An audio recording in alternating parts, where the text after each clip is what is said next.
स्वागत है Divya science classes में। आज हम लोग बात करेंगे औसत के बारे में। अगर आप किसी भी एग्ज़ाम की तैयारी करें, कंपटीशन लेवल की तैयारी करें, अगर आपके एग्ज़ाम में औसत से रिलेटेड कोई भी क्वेश्चन आता है तो मैं ऐसे ट्रिक बताऊंगा जिसके कारण ट्रिक या ऐसे कॉन्सेप्ट बताऊंगा जिससे आज से आपको औसत के सवाल बहुत ही सिंपल तरीके से होने लगेंगे। आज मैं जितनी भी ट्रिक बताऊंगा इतनी ही सफिशिएंट है। अगर आप कोई भी क्वेश्चन को 2 से 3 तरीके से कर लेते हैं तो वो समझिए आप बहुत अच्छे तरीके से एग्जाम में कोई भी क्वेश्चन आएगा बहुत अच्छे तरीके से उसको ट्रैकल कर लेंगे। तो सबसे पहले हम लोग बात करेंगे कुछ फार्मूलेस के बारे में। जितने भी फार्मूला होंगे सारे मैं एक एक करके फार्मूला बताऊंगा और उसके बाद सारे फार्मूला के ऊपर बेस एग्जाम्पल सहित मैं सारी चीज़ें कराऊंगा। तो सबसे पहले हम लोग बात करते हैं कि औसत का जो हम लोगों ने एक फार्मूला पढ़ रखा है कि औसत बराबर क्या होता है, पदों का योग बटे पदों की संख्या। पदों की संख्या हम लोगों ने एक तो ये पढ़ रखा है। सबसे इंपॉर्टेंट ये आपका बेसिक फार्मूला है जो कि आपको याद रखना। अगर आपसे पूछ दे पदों का योग तो आपको कुछ नहीं करना है, इसके नीचे एक मान के क्रॉस मल्टीप्लाई करा देना है। तो इसके बाद क्या हो जाएगा, औसत गुणा पदों की संख्या। पदों की संख्या ये आपको एक फार्मूला याद रख कर लेना। और मैं बात करूं दूसरे फार्मूला की कि अगर पूछ दे औसत चाल बराबर क्या होता है, औसत चाल तो ये होता है 2xy अपान x प्लस वाई। मतलब कि दोनों आने और जाने की जो स्पीड रही उसका गुणनफल और दोनों का जोड़, ये एक फार्मूला होता है। अगर आपसे पूछ दे कि n प्राकृतिक संख्याओं का औसत क्या होगा, अगर आप ऐसे पूछ दे तो इसका 1/2 n प्लस 1, ये आपको याद रखना। और सबसे इंपॉर्टेंट एक क्वेश्चन है कि अगर आपसे पूछ देता है कि सबसे छोटी अभाज्य संख्या कौन सी है, सबसे छोटी अभाज्य संख्या। अभाज्य संख्या वीडियो को रोकिए, कमेंट सेक्शन में मुझे बताइए कि कौन सी, नहीं तो मैं बताता। सबसे छोटी अभाज्य संख्या की मैं बात करूं तो 2 है, ये आपको याद रखना है। सबसे इंपॉर्टेंट है कि 2 एक ऐसी संख्या है जो सबसे छोटी अभाज्य संख्या है। ये आई होप ये फार्मूले आपको, फिर मैं इन फार्मूले के बेस तरीके से मैं सारे क्वेश्चन कराऊंगा और कितने में सिंपल तरीके से बताता हूं कि सारे क्वेश्चन कैसे होते हैं। तो हम लोग कुछ डाटा लिए लेते हैं, जैसे कि पहले मैं सिंपल तरीके से बताऊंगा ताकि आपको बहुत ही आसानी से रहे और फिर मैं धीरे धीरे उसका स्टैंडर्ड बढ़ाता रहूँगा। ऐसे मैं स्टैंडर्ड पे ले आऊँगा तो मैं पता नहीं चलेगा कब तुम लेवल से एडवांस लेवल पे आ गए। सबसे पहले मैं कुछ डाटा लिए लेता हूँ, जैसे 60, 63, 64, 65 एंड 66। ये अगर आपको दे दिया जाए, इसका पूछ दिया जाए औसत मान क्या होगा, तो अगर मैं इस फार्मूले के बेस तरीके से बात करूंगा, फिर मैं अपने तरीके से अगर मैं बात करूं फार्मूले की तो क्या होता है, एवरेज बराबर पदों का योग।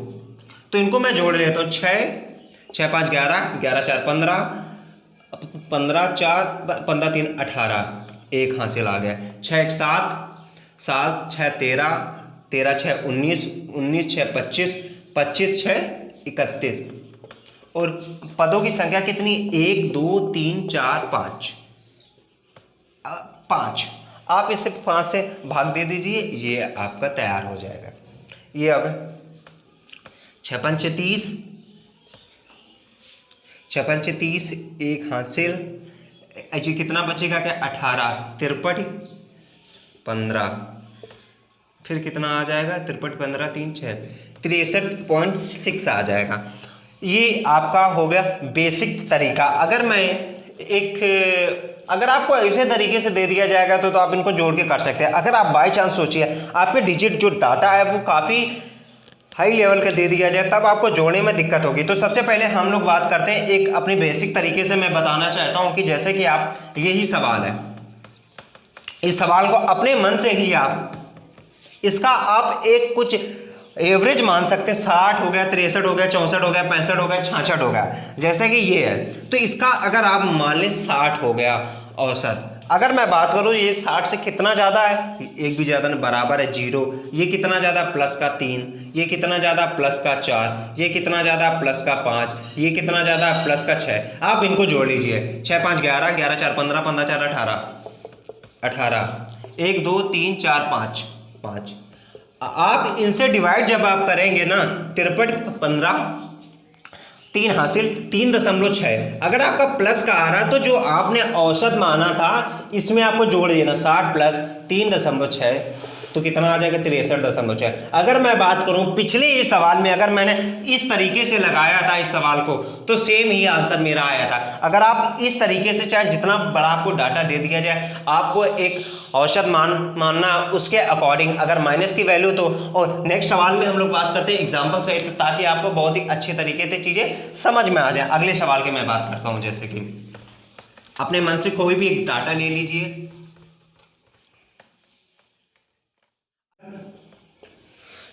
48